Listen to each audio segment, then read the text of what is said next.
When I stood up at my sister's wedding, nobody thought I was there to tell the truth. They thought I was there to prove her right. That was the clever part. By the time I walked into that chapel, my sister had already finished the hardest work. She had turned me into the version of myself the room was prepared to hate. The bitter ex-fiancé, the jealous younger sister, the woman who could not move on. So when I rose from the third pew with a cream envelope in my hand and all those polished, well-dressed people turned to look at me, I could feel exactly what they were expecting. Drama. Desperation.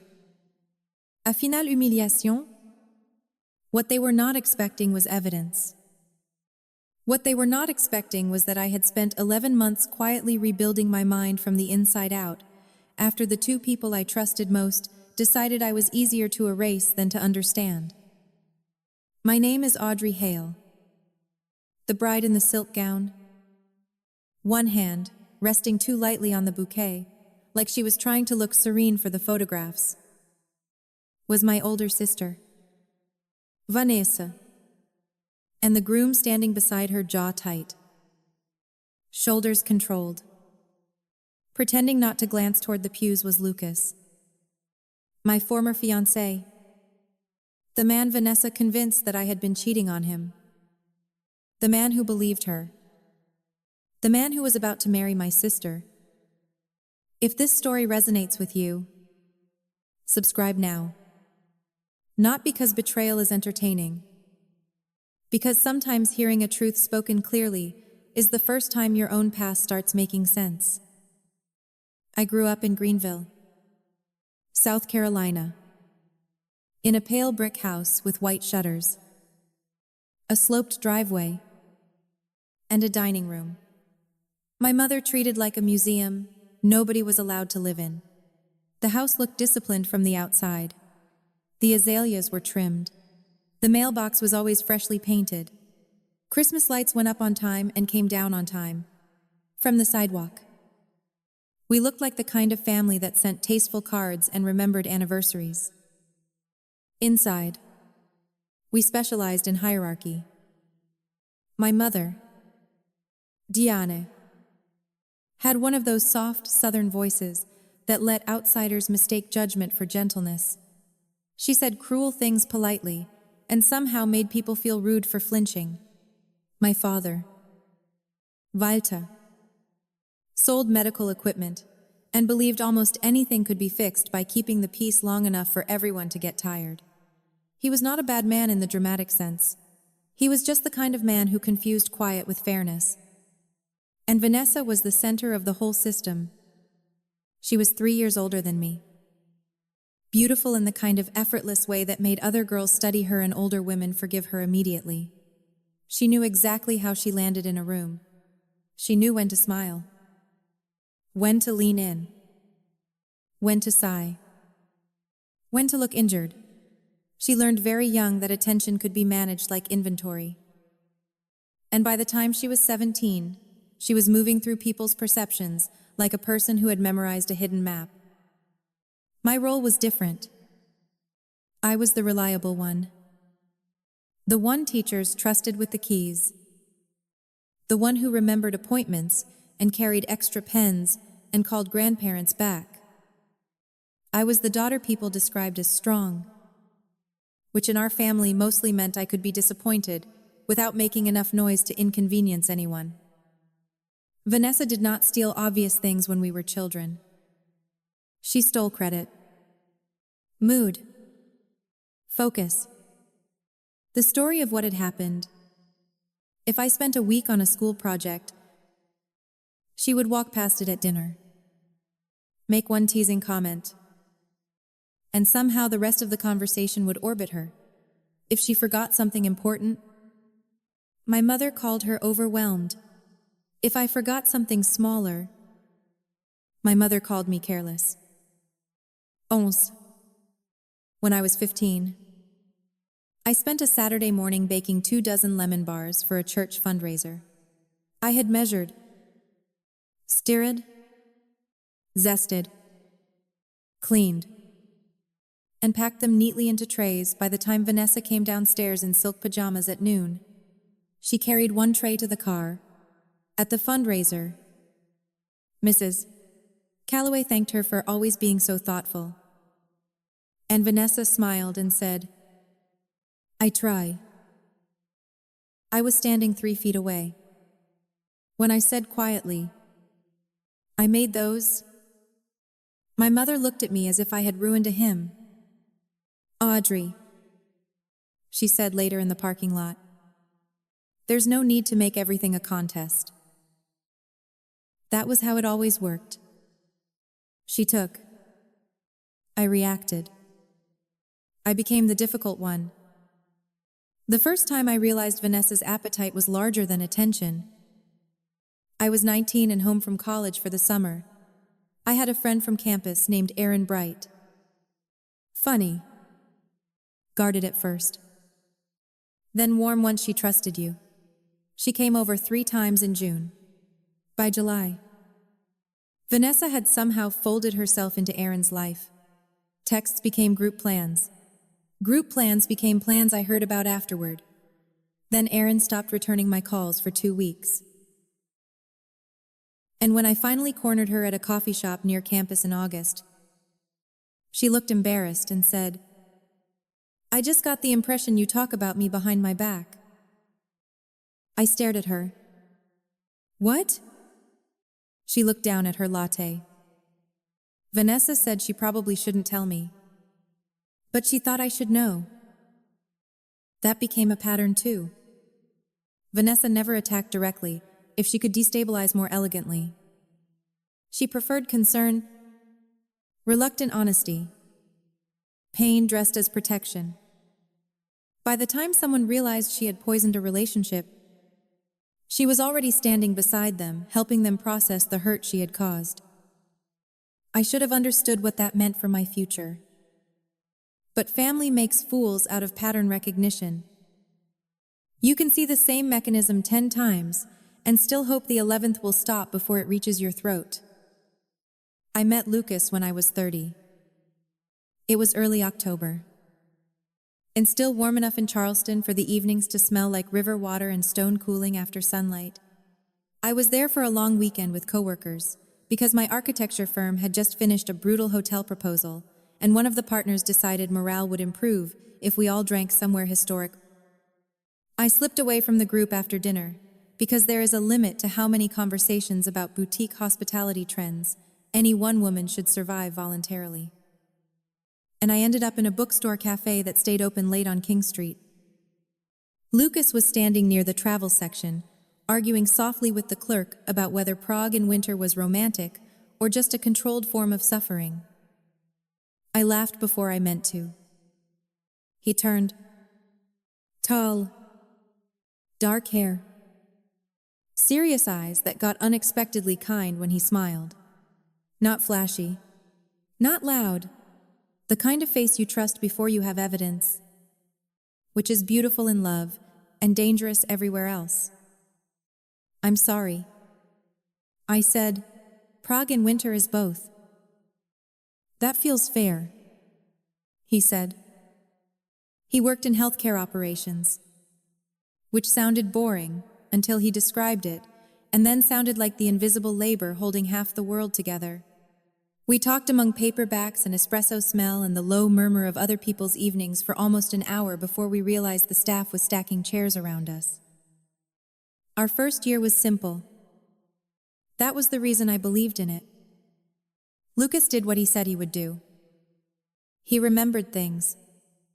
He listened all the way to the end of an answer. He knew how to let silence exist without turning it into accusation. He had a calmness I trusted because it wasn't performance. It was earned. He had grown up with a father who drank too much and a mother who spent years smoothing chaos into normalcy. He did not romanticize intensity. He liked steadiness. He liked plans. He liked making dinner together on Sundays and walking without a destination and knowing where his keys were. I loved him because my nervous system could rest around him without bargaining first. For the first year and a half, I barely mentioned Vanessa. Not because I was hiding her, because I did not want her taking up any more real estate in my life than blood had already given her. When I finally described her honestly, Lucas was quiet for longer than usual. Then he said, "So she doesn't just need attention. She needs positioning." I remember looking at him over our kitchen table and thinking that was the most exact thing anyone had ever said about her. "Yes," I said, "that's exactly it." He nodded. He did not tell me to go easy on family. He did not insist she meant well. He simply absorbed the information and adjusted his mental map of my life. That mattered to me more than I realized at the time. It made me trust him fast. It made the later loss worse. By the time he proposed, we had been together almost 3 years. He asked on a rainy Saturday in Asheville under the covered porch of an old inn where we had escaped for a short weekend after a punishing quarter at work. My hair had already surrendered to the humidity. I was wearing a sweater I had spilled coffee on 2 hours earlier. It was not polished. It was us. He got down on one knee with a ring box in shaking hands and said, "You are the safest place I know." That sentence undid me. I said yes before the rain eased. We called our families from the room. My mother cried. My father asked practical questions about dates. Vanessa said. Finally, I was starting to think he'd never make it official. She laughed after saying it. So did my mother. So did Lucas. A little uncertainly. I laughed too. Because that had always been the toll for moving past Vanessa quickly. Laugh and the sentence dies sooner. Later. Under yellow bathroom light while I was taking out my earrings. Lucas came up behind me and said, "Your sister got weird for a second?" I met his eyes in the mirror. How? I don't know. Just sharp. That's her natural weather. He smiled. That was my mistake. I kept translating her for him after I should have stopped. Wedding planning should have been joyful. It was not all miserable. That would be too simple and too easy. Some parts were lovely. Tasting cakes. Arguing about playlists. Making lists on Sunday mornings over coffee. Imagining a house full of our own rituals that had nothing to do with either of our families. But weddings are magnets for unresolved family structure. Everyone says the day should be about you, then behaves as if the event exists primarily to test how much of yourself you will surrender gracefully. My mother wanted a formal church wedding because that's what our family has always done. Lucas's mother wanted a dinner reception that felt intimate rather than performative.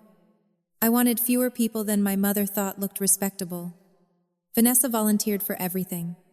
Dress shopping, vendor calls, seating chart help, menu tastings. She inserted herself with such practiced generosity that refusing would have made me look ungrateful. Lucas liked her. That was the second thing that made it easy. Not deeply. Not in some reckless, cinematic way. He simply found her easy to be around. She knew how to flatter without sounding obvious. She asked him about work, laughed at the right moments, and made a point of defending me in tiny ways that looked like loyalty. Audrey's always had impossible standards for herself. She'd say with a sympathetic smile.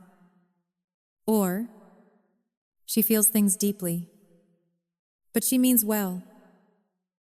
Those sentences sound harmless until you understand the frame underneath them. She was positioning me as difficult in ways that could later be weaponized compassionately. 3 months before the wedding, my firm landed a hospitality project that swallowed my life whole. Site visits, budget revisions, vendor failures, long nights at the office with stale coffee and blue light headaches, and the sort of fatigue that makes human warmth harder to perform consistently. Lucas was under pressure too. His company was restructuring, which meant quiet panic in pressed shirts and 12-hour days of pretending not to be afraid of becoming expendable. We were tired. Not broken. Just tired. That matters. Because people like Vanessa do not usually break healthy structures from the outside. They wait for exhaustion, then step into the gap. I missed a dinner with my parents because a client meeting ran late. Lucas forgot to answer one of my texts for 4 hours because he was trapped in an operational review. We canceled one venue walkthrough and rescheduled another. Nothing dramatic. Just two adults under pressure. But when trust gets nudged during a season of stress, tiny absences become fertile ground for someone who knows how to narrate them. Vanessa began texting Lucas more.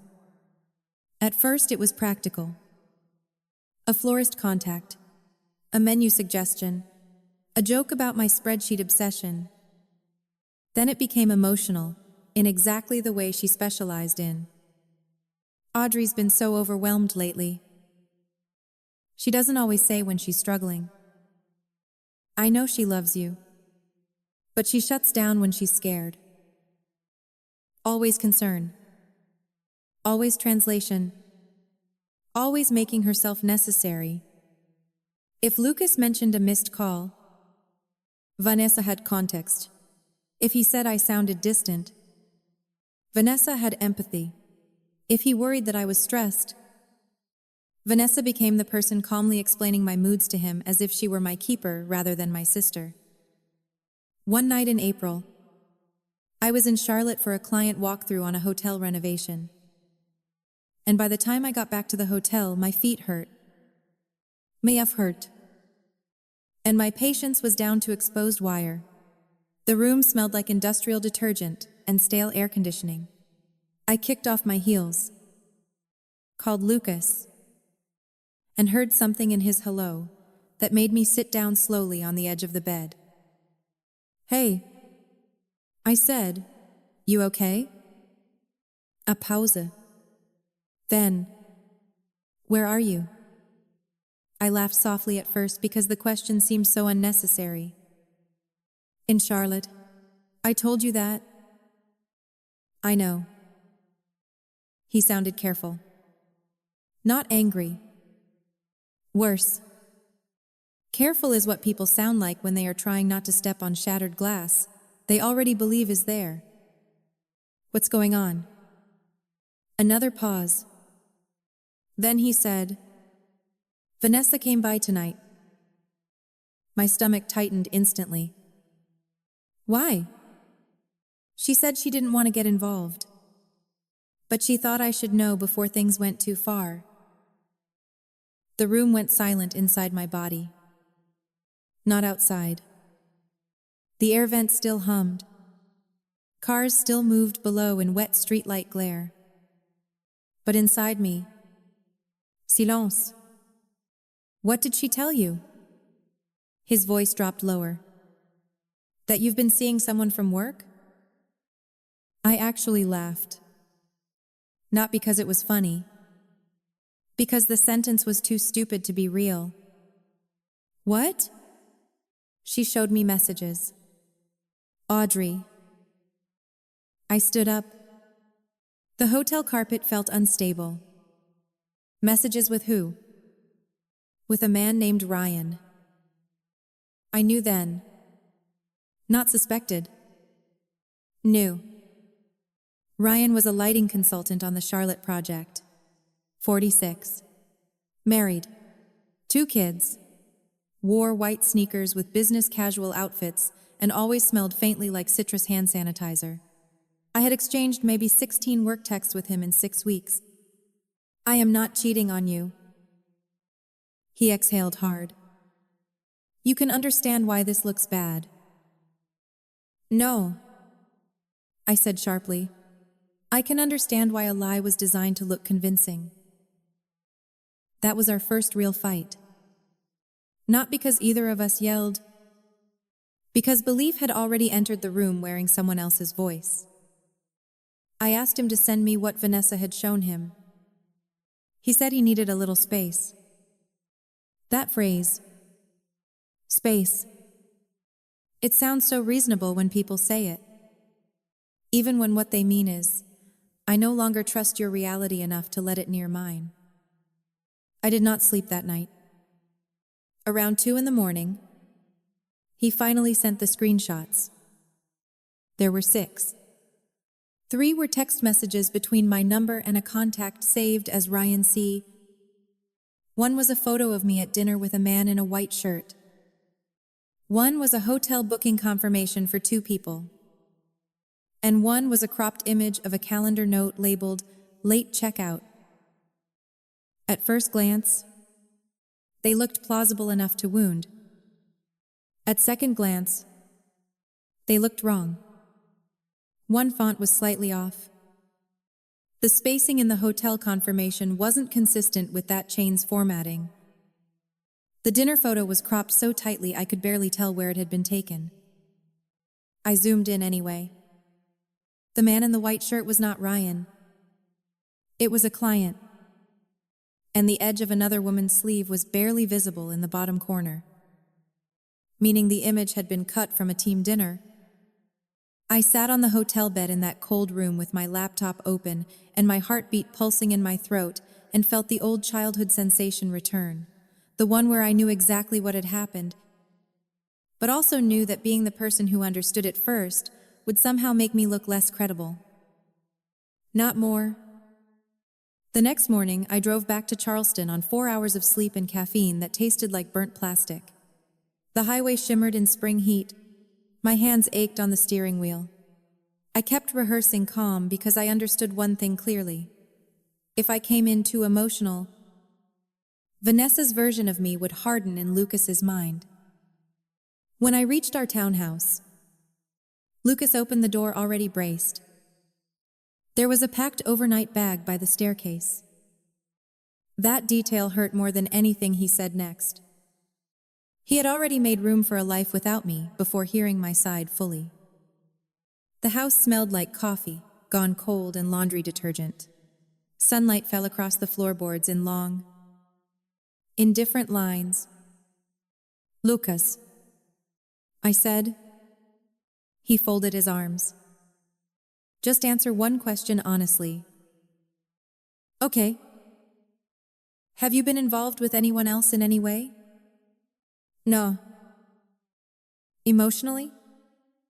"No." "Physically?" "No." His face moved. Just slightly. Like part of him wanted to step toward me, and another part had already been taught to wait. Then why would Vanessa do this? There it was. Not did you do it. Why would she do it? The real question underneath every family betrayal story. Why would someone who shares your history put this much work into your pain? Because taking matters more to her than having, I said.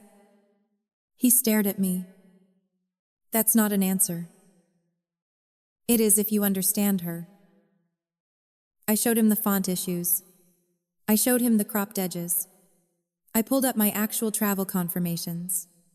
I called my coworker Mia, who confirmed on speakerphone that the dinner photo came from a group outing after a site meeting with 7 people present. For 10 minutes, truth looked like it might survive. Then Vanessa called. And Lucas, to his credit and his failure, put her on speaker because he wanted openness. That was his mistake. Her voice came through warm and strained, exactly calibrated for reluctant honesty. She said she was sorry. She said she had hoped she was wrong. She said maybe I had already deleted things. She said maybe stress had pushed me into something I did not know how to admit. She never once called me a liar directly. That is what made her so effective. She positioned herself as the grieving messenger of reality. By the end of the call, Lucas was no longer comparing evidence. He was comparing emotional coherence. And her version of events explained his hurt more neatly than mine did. That is what liars like Vanessa understand. People rarely choose the most factual story first. They choose the story that best organizes their pain. Lucas asked if I could stay elsewhere for a few days while he thought. At first I said no. Then I looked at his face and understood that if I stayed, every future memory of that day would include the fact that I had forced my presence into a space where my character was already under trial. So I packed a small suitcase and left my own home carrying half a life and a full-body sense of unreality. I stayed with Mia for 9 days. 9 days in a guest room that smelled like lavender detergent and old paperbacks. With a ceiling fan ticking softly above me, while I stared into darkness and replayed every conversation that had led us there. I went to work.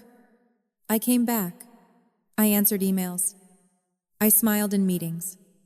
I pretended my mind had not split into 2 channels, one doing what was necessary, the other screaming continuously somewhere behind the drywall. Lucas and I met twice during those 9 days. Both conversations ended the same way, with him saying he wanted to believe me, and me realizing that wanting and believing are not even cousins. Then came the worst part. Not the breakup. Not yet. The triangulation. Because once Vanessa sensed doubt holding, she stopped merely poisoning the ground and started planting herself in the cleared space.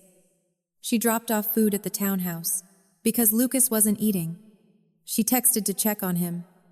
She told our mother she was worried about how hard this had all been on him. She made her own access look compassionate. When I heard her ask them all mother, in a tone that suggested Vanessa's generosity should inspire me, I understood something with perfect clarity. This had never been impulsive. She was not just ruining my relationship. She was moving into it. Lucas ended the engagement 12 days after the first accusation. Officially, it was because the trust had been damaged too badly to recover. In real life, it was because Vanessa had positioned herself as the person who looked most believable while I was still trying to prove I had not become a stranger inside my own life. We canceled the venue. Lost deposits. Returned gifts. Sorted dishes. Books. Framed art. Kitchen gadgets. And the ordinary little artifacts that make a future feel tangible right before it vanishes. He kept the townhouse because the lease renewal had gone through in his name during the chaos. I moved into a 1-bedroom apartment over a florist on Rutledge Avenue and spent the first 2 months feeling as if my internal organs had all been rearranged incorrectly. There is no glamorous version of grief. It is admin. It is grocery shopping while dissociating beside cereal boxes. It is signing forwarding forms. It is realizing the person who knows how you take your coffee now wakes up in a house where your sister has likely stood in your kitchen. 3 months later, my cousin Leah called and said she had seen Lucas and Vanessa at a restaurant near the harbor. I thanked her for telling me. Then I sat on my bathroom floor for an hour, staring at the tile. At Thanksgiving, my mother mentioned casually that Vanessa and Lucas were spending a lot of time together and hoped I would not make everyone uncomfortable during Christmas if they happened to attend together. That was the moment something inside me changed shape. Not because I was surprised, because surprise had become a luxury. What changed was this. I stopped waiting for anyone in my family to be disturbed on my behalf. Christmas came. Vanessa brought Lucas. She wore a cream sweater and a smile that was maybe 20% apology and 80% victory management. Lucas looked pale. My father looked trapped. My mother looked determined to make normalcy happen by force, if necessary. I lasted 27 minutes. Then I put my napkin down, said I wasn't feeling well, and left before I gave anyone the performance they expected. No crying. No shouting. Just cold air, my own car, and the first quiet drive of my life that actually felt like a decision instead of a retreat. At 11 that night, Lucas texted, "I'm sorry." I stared at the screen until it dimmed. Then I typed back, "Sorry is not a bridge." That was the last real conversation we had for months. If you've ever had your life stolen by someone who knows exactly how to appear helpful while they do it, you know this part. The world keeps moving. The city lights still come on at dusk. People still make brunch plans. Packages still arrive. Meetings still happen. And inside all of that regular life, you are trying to understand how a person can lose not just a partner, but their own credibility. In the same season, for a while, I blamed Lucas more than Vanessa. That may sound strange, but betrayal from a sibling is almost boring in its consistency if they've done versions of it your entire life. Betrayal from the person who promised to choose you feels different. It makes your internal architecture unstable. Then Mia said something over wine on my apartment balcony, one humid spring evening that changed how I saw everything. The florist downstairs had left buckets of peonies outside. The air smelled like damp leaves and cut stems. Cars hissed through rain on the street below. "This was never about love," she said. I looked at her. "What do you mean?" "Vanessa didn't steal Lucas because she loved him first," Mia said. "She stole him because he was yours." That sentence sat inside me for weeks. And once it did, memory began sorting itself differently. I stopped asking why Lucas wasn't stronger. I started asking how long Vanessa had been preparing ground. So I went back. Not emotionally. Methodically. Every screenshot. Every timestamp. Every call log. Every travel record. Every tiny inconsistency from that month that I had been too shattered to map clearly. I pulled cloud backups from an old phone I had nearly wiped. I compared metadata. I found that one screenshot image had been exported from an editing app at 1:12 a.m. on a night I had been asleep next to Lucas. I found that the hotel confirmation used a formatting line from a templated email chain my mother had forwarded to both of us years earlier. Then I found the first true crack. My parents still kept an old family iPad in the home office, connected to an account that once auto-synced photos and files to a shared desktop. I did not go hunting for it dramatically. I waited until I had a reason to be in the house, my father needing help scanning tax paperwork, and then I asked if I could take the iPad home because my work tablet had died and I needed a backup screen for a site walkthrough. My mother said yes without looking up. At home that night, I opened the cloud folders. Buried in a recently deleted image cache were draft files. Not the final screenshots Lucas had seen. Earlier versions. One still had the cropping toolbar visible at the edge. I sat at my kitchen table with my pulse in my ears and understood two things at once. First, I had not imagined any of it. Second, reality would still need help winning. Because knowing the truth is one thing. Proving it in a way that survives public denial is another. I hired a forensic data consultant 2 days later. Her name was Priya. She wore navy sweaters, asked exact questions, and had the kind of competence that calms your breathing without trying. Her office smelled like coffee, dust, and overheated electronics. I brought her the iPad files, my phone exports, the screenshots Lucas had sent, and a written timeline. She went through everything in silence. Then she looked up and said, "Whoever did this wasn't brilliant. They were just counting on nobody checking." That sentence gave me back more than oxygen. Over the next month, Priya recovered deleted exports, documented metadata discrepancies, linked one image version to a folder synced through Vanessa's old laptop, and built a report that was factual enough to survive argument. Then something even better happened. A witness got guilty. Her name was Kelsey, one of Vanessa's closest friends from college. Stylish, brittle. The sort of woman who laughs too brightly when she wants approval in the room. I had never liked her, which made it all the more satisfying when she reached out through Instagram after what I later learned was a catastrophic breakup. Her message was short. I think you should know she bragged about it. We met at a quiet wine bar, halfway between Charleston and Mount Pleasant on a Wednesday night. The place smelled like citrus peel and polished wood. Kelsey looked wrecked in the way people do when the mirror stops cooperating with the image they've built. She did not order food. She barely touched her drink. I should have told you sooner, she said. Yes, I answered. She flinched. Good. Then she unlocked her phone and played a voice memo she had accidentally recorded the year before, after setting her phone face down at a girls' weekend dinner. Most of it was useless noise. Silverware, laughter, music. But in the middle, Vanessa's voice came through clearly enough.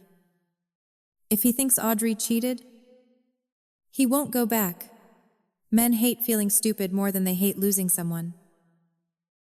Then a laugh. Soft. Pleased. And one more line. Besides, he's calmer with me. She's always been too much. I felt the world narrow around the sound of my sister enjoying the theft. Kelsey started crying before the clip ended. I thought she was just venting, she said. No, I said. You thought it wasn't your problem? That was true. Cruel. But true. I left with the voice memo, Priya's report, and a steadiness I had not felt in nearly a year. The wedding invitation arrived 3 weeks later. Heavy cream cardstock. Calligraphy. A chapel on John's Island. A reception at a restored estate house with gardens and candlelit dinner. My mother called the next day and said, in the tone she reserved for pronouncing social expectations like law, of course you're invited. We are not the kind of family that excludes people. Translation. Appearances still require the wound to sit politely in the pews. I asked, do they want me there? A pause. Then, it would mean a lot if you behaved graciously. That was answer enough. I said I'd think about it. Then I called Priya. Then a lawyer. Then Kelsey. Because I was not going to walk into that chapel fueled only by pain and righteous timing. I was going in with structure. My lawyer, Helena Ward, was very clear. No improvisation. She said, no accusations you can't document in one breath. No touching anyone. No crossing the aisle. No making claims that rely on emotion. I understand. Do you understand because you're calm? She asked. Or because you're angry? Both. She nodded. Good. Calm carries further. So I built the packets. Timeline. Metadata analysis. Original draft images. Phone records. Travel confirmations. The uncropped dinner photo showing 7 people at the table. Kelsey's audio transcript. A USB copy of the voice memo. 4 packets total. 1 for Lucas. 1 for Vanessa. 1 for me. 1 backup. Because if your whole childhood taught you anything, it should at least teach redundancy. Before I tell you what happened in that chapel, tell me where you're listening from. I always want to know how far these stories travel once the truth finally leaves the house it was trapped in. The week before the wedding, Lucas called me. I almost didn't answer. His voice was thinner than I remembered. Audrey. That one word pulled years through me. Why are you calling? A long pause. Then, did she lie? Not hello. Not how are you. Not I'm sorry. Did she lie? Late truth is such a selfish form of urgency. I can prove she did. I said. He inhaled sharply. Then, almost to himself, I knew something was wrong. I looked out my apartment window at florist buckets lined up on the sidewalk and felt something cold move through me. No, I said quietly. You knew something was uncomfortable. That's not the same thing. He did not defend himself. That, more than the question, told me he had started to understand the scale of what he had done. We need to talk, he said. No, I answered. At this point, you need to listen. He asked if we could meet before the ceremony. I said no. Not because I wanted maximum spectacle. Because private remorse, after public betrayal has already been operationalized, becomes another room where people ask the injured person to carry the emotional labor of resolution. I was done doing that. 2 days later, Vanessa texted. Just one line. I hope you're choosing peace. I actually smiled when I read it. Because only a person who has spent a lifetime calling surrender by prettier names writes something like that before her own wedding. On Saturday morning, I dressed in black. Not morning black. Deliberate black. A fitted dress. Simple earrings. Low heels I could stand in without wobbling. My hair was pinned back neatly. Makeup clean. Not severe. Controlled. If the room was going to read anything off me that day, it was not going to be pain. The chapel sat under live oaks with white flowers tied to aisle chairs and sunlight coming through old windows in pale gold bands. The air smelled like lilies. Old wood. Perfume. And humidity trapped in stone. Guests moved in soft colors. Programs rustled. Everyone looked polished enough to mistake themselves for decent. My mother saw me first in the vestibule. She went tight around the mouth. Must you make everything theatrical? No, I said. That's Vanessa's specialty. My father touched my elbow in that week. Pleading way he used when he wanted peace without choosing justice. Audrey, please. That word. Please. It always means one of two things in families like mine. Please stay small. Or, please protect us from the consequences of our own cowardice. I smiled without warmth and walked to the third pew. Kelsey sat behind me. Good. Witnesses matter. The music began. Guests rose. Then Vanessa appeared at the back of the chapel in ivory silk and perfect posture, carrying a bouquet of white roses, with exactly the right amount of sadness on her face to suggest depth without disturbing beauty. She looked radiant. Of course she did. She had always worn other people's pain well. Lucas looked pale when he saw her. Not joyful. Not peaceful. Pâle. The minister began. Love, trust, covenant, community witness. Words people use when they hope language can keep a broken structure standing for another 20 minutes. I kept my hand still on the envelope in my lap. I waited until the minister reached the line, asking if anyone knew any lawful reason these two should not be joined in marriage. In real life, almost nobody speaks then. That line survives because people like imagining they would. I stood. The sound that moved through the chapel was tiny but immediate. Programs shifting, heels scraping lightly. One sharp inhale from my mother that sounded almost angry. The minister blinked. "Miss."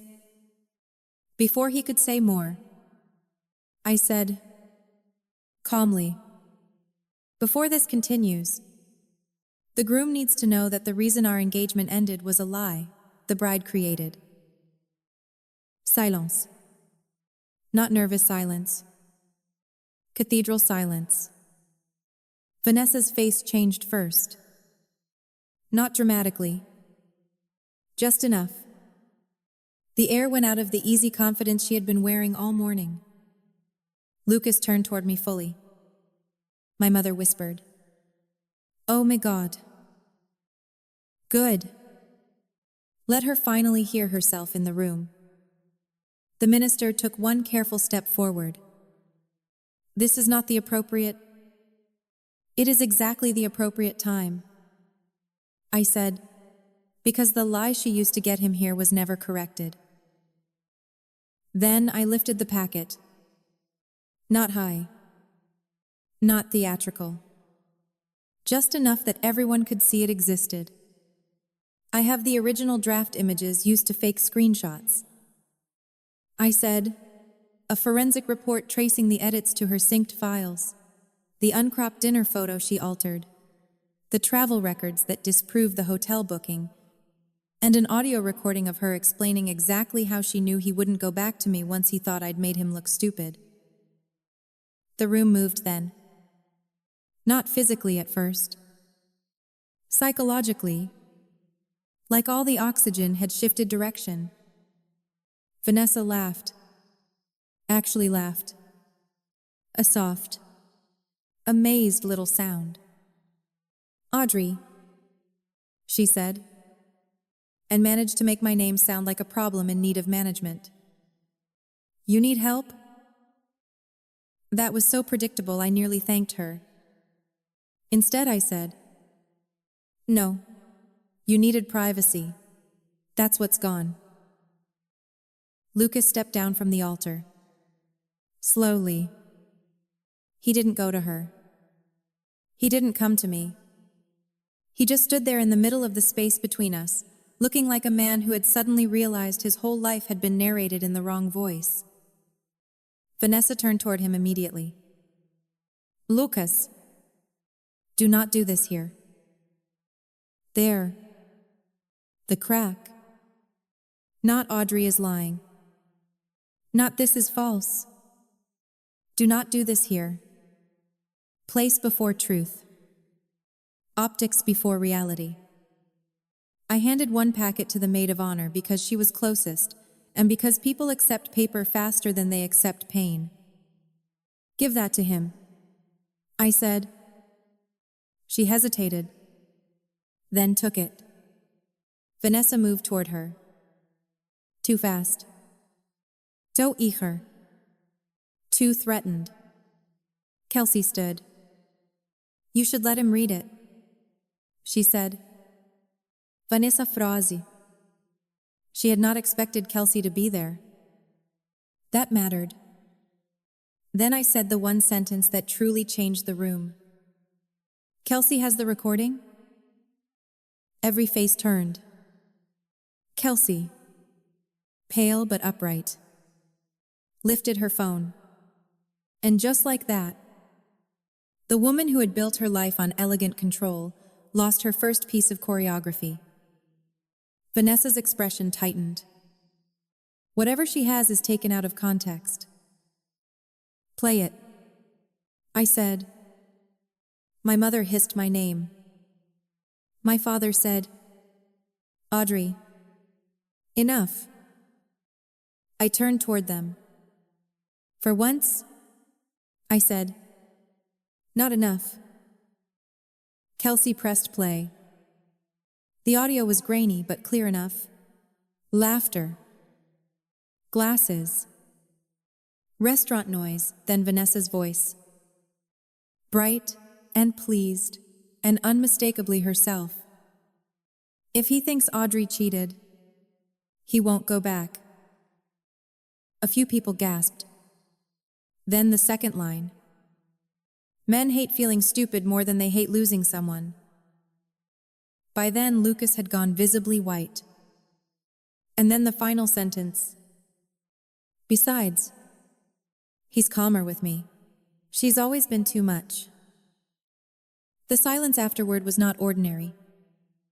It was the silence of a room whose social agreement had just collapsed. Truth doesn't hit everyone at once. First comes confusion, then recognition, then shame for having believed what now looks obvious in hindsight. Lucas looked at Vanessa like he was seeing bone structure for the first time. She said his name once, softly, trying to recover the tone that had always saved her before. It's not what it sounds like. And because I had spent nearly a year rebuilding myself for this exact kind of sentence, I laughed. Quietly. Not cruelly. Just enough. For once, I said, it is exactly what it sounds like. My mother stood. Of course she did. Not to defend me. Not to condemn Vanessa. To rescue dignity from the room before it became impossible. Audrey. She snapped. Sit down. That was the moment every year of my life, with her rose cleanly into one sentence. No. I said, you sat down every time she did this to me. I'm done doing it for you. That landed harder than the recording. Because family lies can survive public scandal longer than they can survive accurate naming.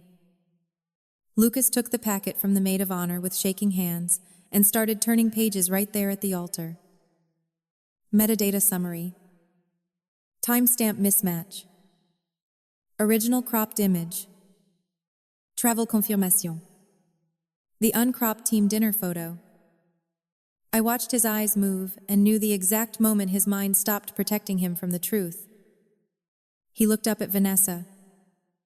Not with rage first. With humiliation. That was what she had counted on in him all along. His fear of being fooled. His fear of looking naive. His fear of having given his trust to the wrong person and then defended that mistake publicly. She had built the whole trap around his ego and called it concern. What did you do? He asked. Her face changed again. Not into guilt. Into offense. I protected you. There. That old familiar move. Harm as care. Control as love. The minister stepped backward like a man who wanted no part of whatever theology was about to happen next. Vanessa reached for Lucas's hand. He moved it away. Not sharply, which was somehow worse. Then he looked at me and asked the question I had imagined in different forms for months. Why didn't you come to me with this sooner? That line might have broken me half a year earlier. Now it only clarified everything. I did. I said, I came to you when all I had was truth and not enough proof for your comfort. He shut his eyes. Somewhere near the back, someone started crying quietly.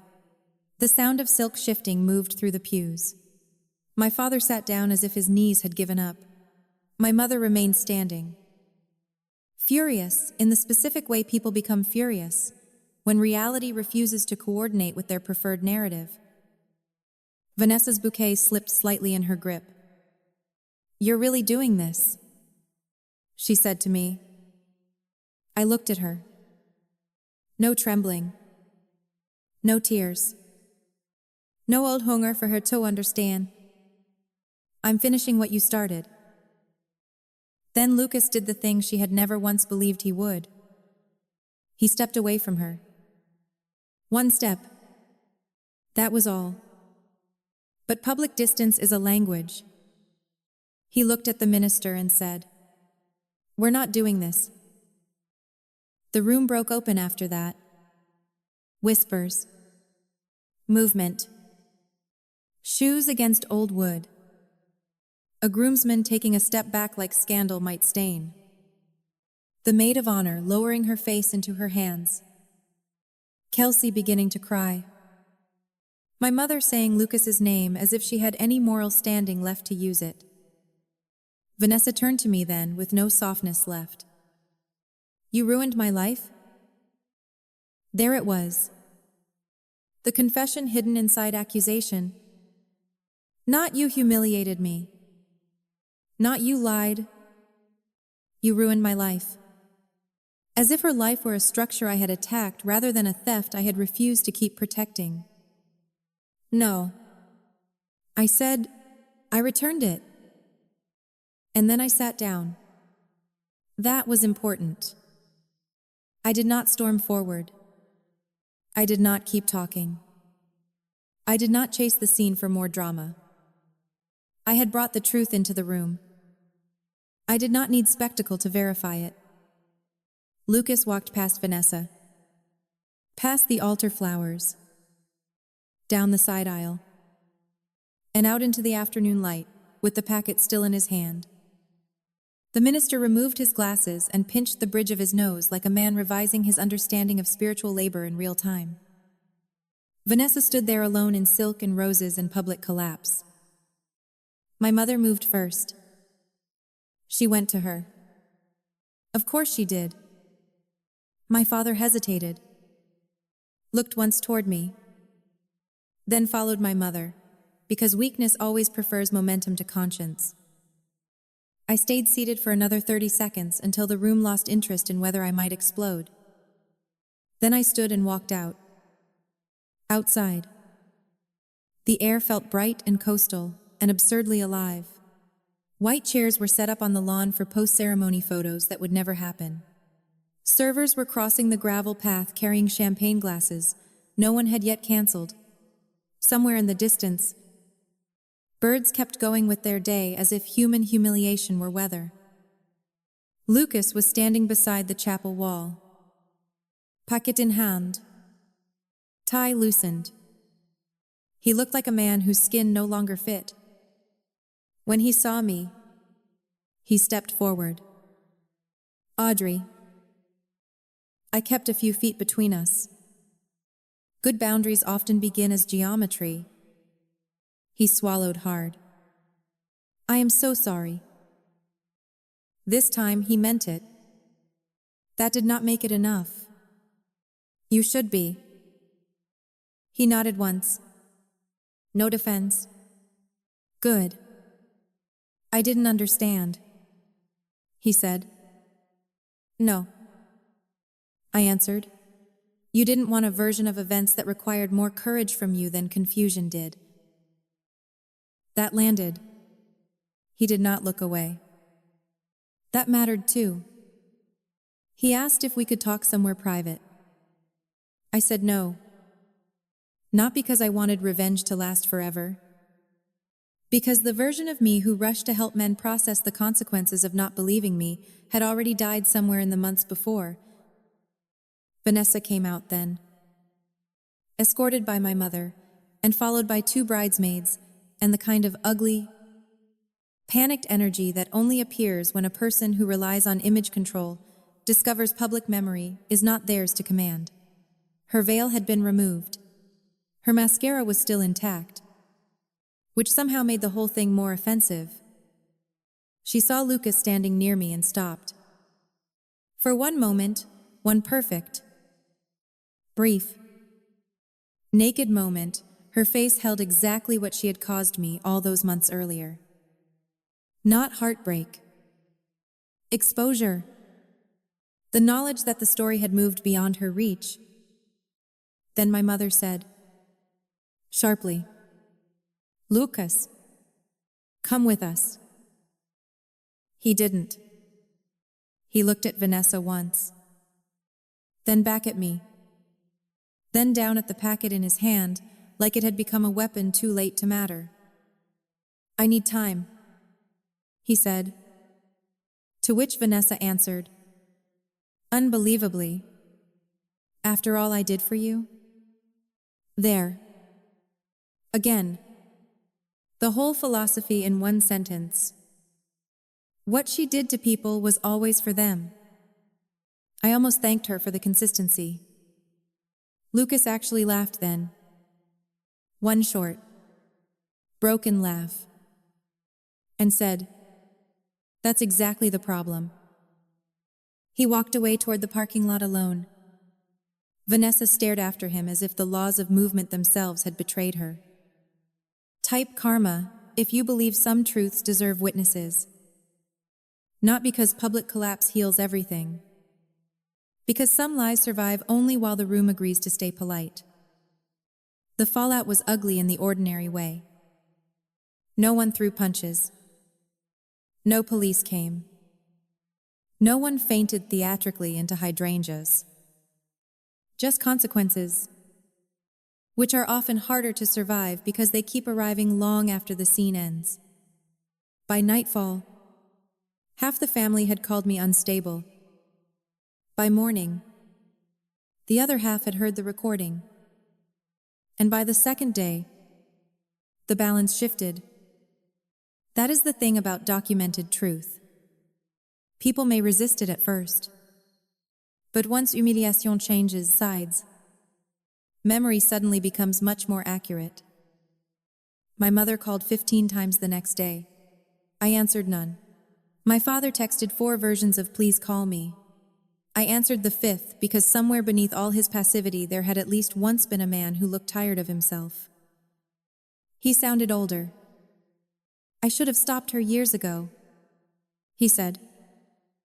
"Yes," I answered. No cushioning. No absolution. He breathed in like the honesty hurt physically. I didn't realize how bad it had gotten. "Yes? You did." I said, "You just kept renaming it." That shut him up. For the first time in my life, he did not reach for peace as a substitute for accountability. He just sat in it. Vanessa disappeared for a week, then reappeared online in ways that told me exactly how she intended to survive. Carefully cropped photos. A vague quote about betrayal.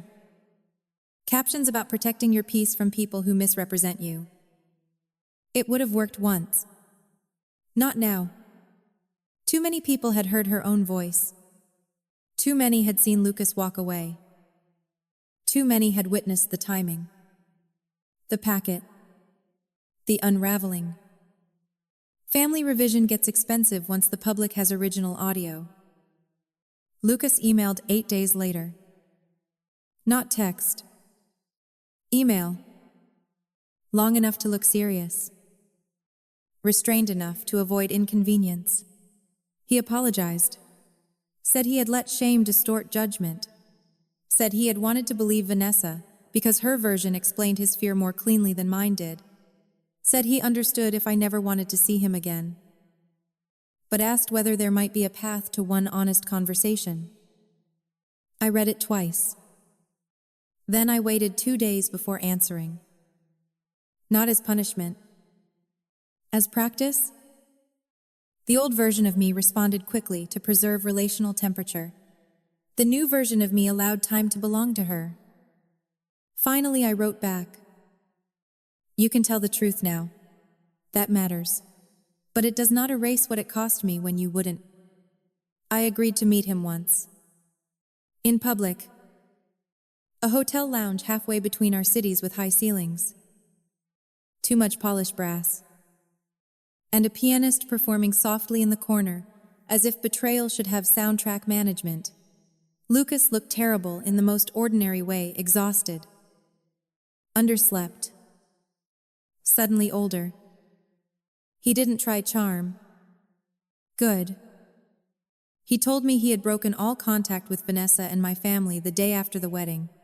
He had moved out of the townhouse they were meant to share after the ceremony. He had started therapy. He said that reading the packet and hearing the recording had not only exposed Vanessa, it had exposed how easily he had prioritized the story that protected his pride over the one that required faith in me. That was the first truly adult thing he said. And because it was true, I respected it. But respect is not restoration. He asked, carefully. Is there any path back? I looked at him across that polished table and felt grief, tenderness, anger, memory, and distance moving through me all at once in separate weather systems. Then I told him the truth. There may be a path to forgiveness someday. There is not a path back to us. His eyes filled immediately. He nodded. No bargaining. That mattered. I left feeling sad, not uncertain.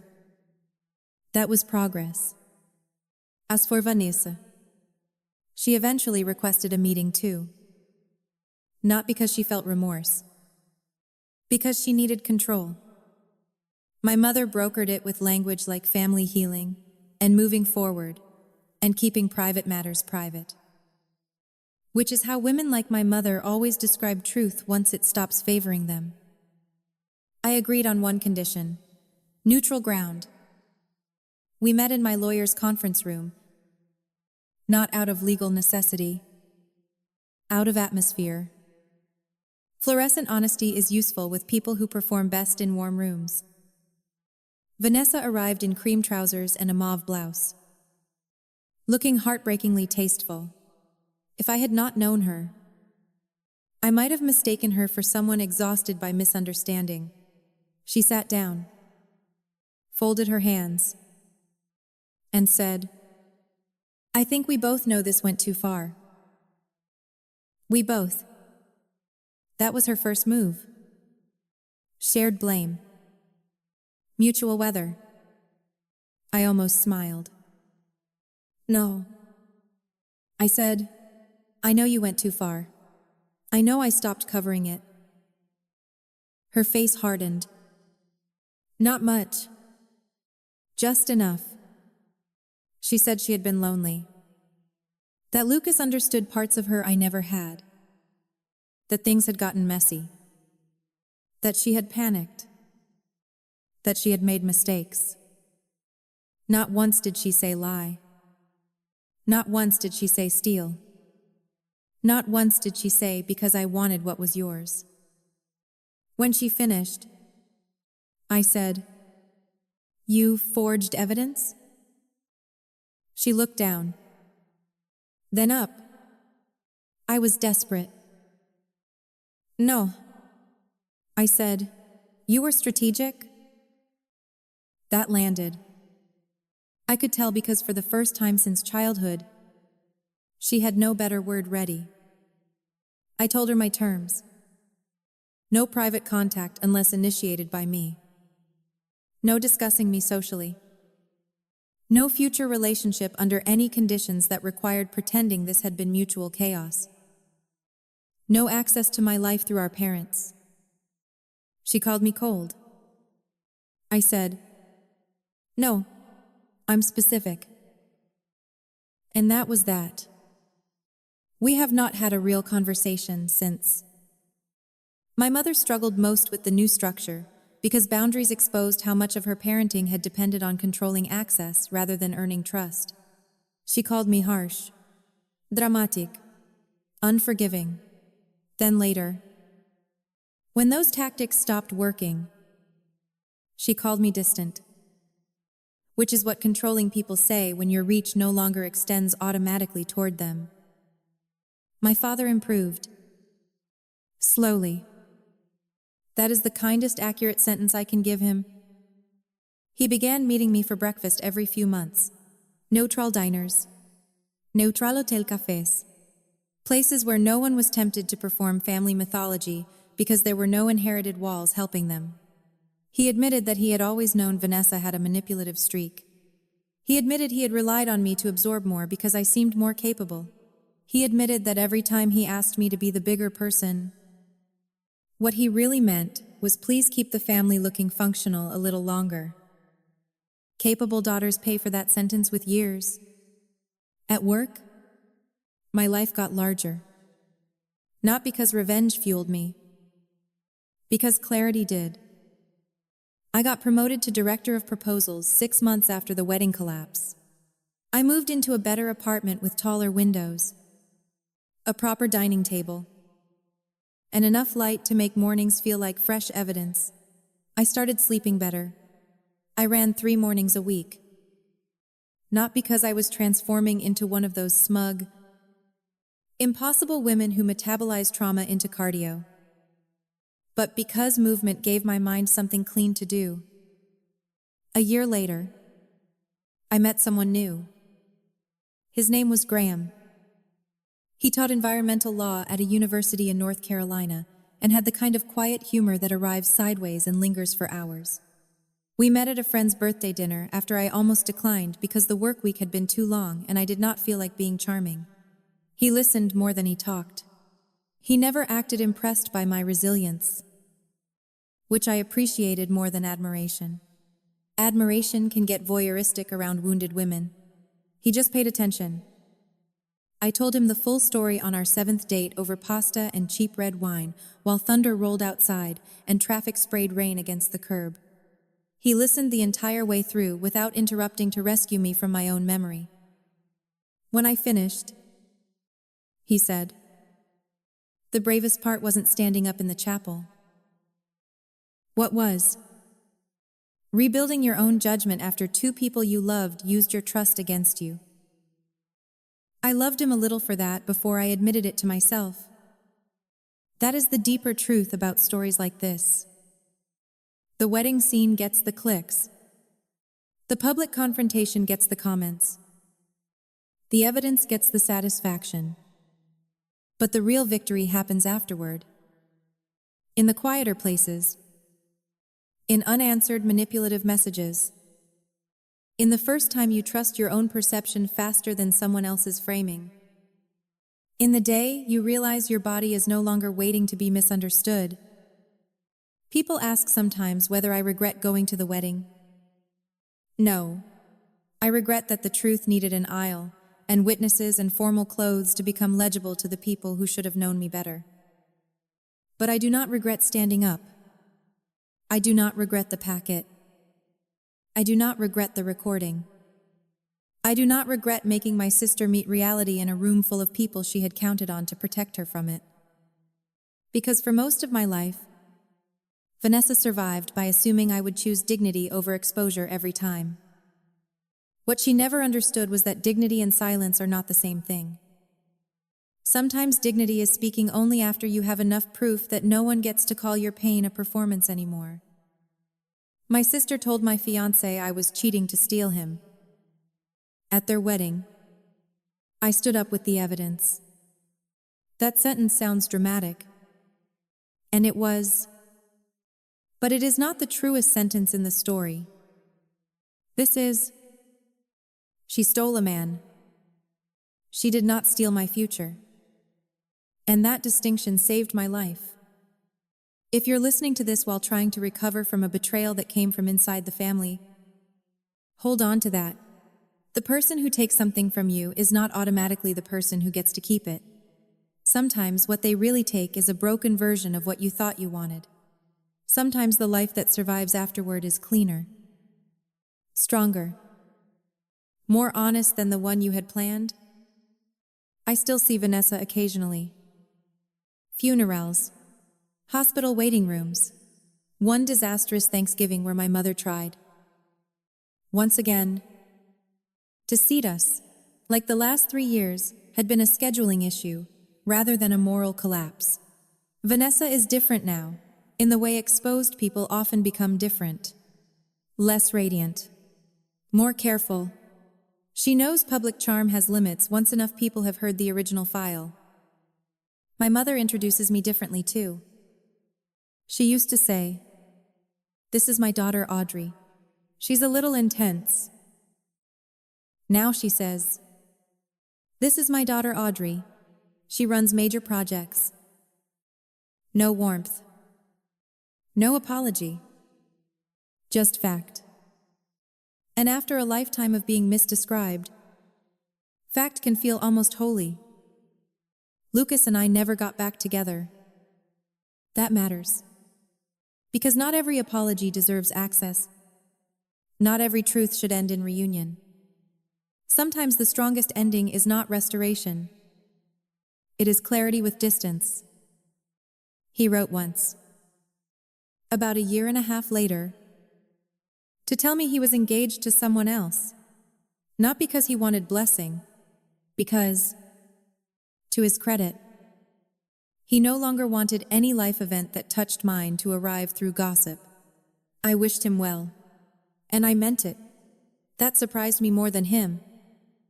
By then I had already built too much peace to envy old mistakes. If this story stayed with you, subscribe before you go. There are a lot of us. More than our families ever admitted. People who were told they were too emotional when they were actually accurate. People who were told to keep the peace when what that really meant was keep hiding the damage. People who learned, painfully and late. That truth without proof often gets called bitterness until the room is finally forced to hear the whole thing. And if that is you, remember this. You do not need to win every private argument. You do not need immediate vindication. You do not need the liar to understand what they did before you move forward. You need to stay close enough to reality that when the time comes, you can stand up with steady hands. My sister built an entire future on a lie about who I was. It collapsed in under 4 minutes once the room heard her own voice. That was justice. But what came after the boundaries? The peace? The rebuilt judgment? The life she could not narrate for me anymore, that was freedom. And freedom lasts longer than the wedding ever would have.